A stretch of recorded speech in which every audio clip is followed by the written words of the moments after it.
Am I the only person that thinks Civil War is a really weird movie? I'm obviously not talking about realism because it's a superhero movie, but just as a thing that exists. This whole cinematic universe thing is starting to get really bizarre. To explain why, I'll have to introduce you to my dad.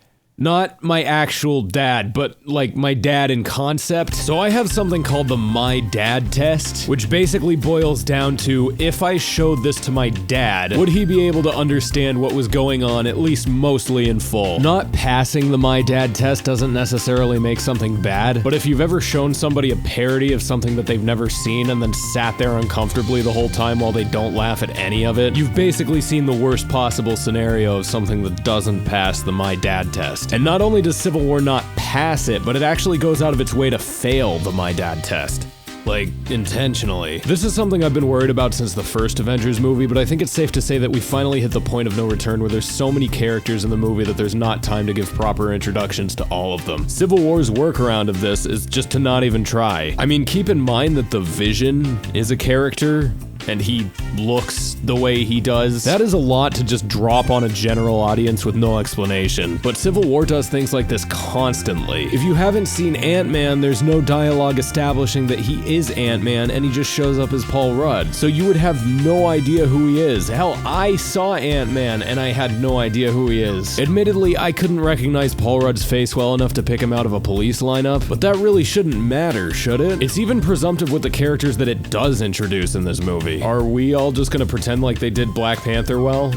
Is that what we're doing? In his introduction scene, he's not dressed as Black Panther, but the movie puts this weird focus on him. Like he's just this guy, but the cinematic language and characters treat him with this odd sense of familiarity. Almost as if to say, yeah, we know you know this guy's Black Panther because you've seen the trailers. So you should really care about what happens with this character because you know he's Black Panther, even though we haven't told you he's Black Panther yet. There's a lot of dialogue that you wouldn't understand if you hadn't seen the last movies, and it goes beyond innocuous little nods and references and into actual plot territory. And even as somebody who's seen most of this stuff and knew what was going on perfectly well, it still bothered me. There's this sense of arrogance at play, where it seems like the movie is making no attempt whatsoever to win you over. It assumes that you care enough to do the prerequisite homework to understand what the hell the characters are talking about half the time. And the whole attitude seems to be that if you're still paying money to go see these movies, then they can take for granted that you already are gonna like them. I don't necessarily think these movies are bad, but maybe this is just annoying to me because I'm starting to get bored and burnt out with the whole thing. To be totally fair, we are in completely uncharted waters here. Civil War seems like you're watching a mid-season episode of a TV show, and maybe the only reason I think that's weird as a movie is because of the preconception of what a movie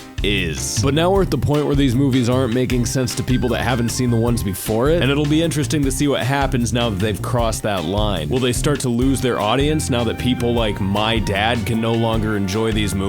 Or will the confusion and curiosity psychologically strong-arm them into checking out the older stuff? Let me know what you think of that and of this video. Usually I try to make jokes and shit, but this one I didn't do that too much. So if you came here expecting that, just remember that life itself is one big, cruel joke, and if you take it seriously, then you become the punchline. So think about that one, idiot.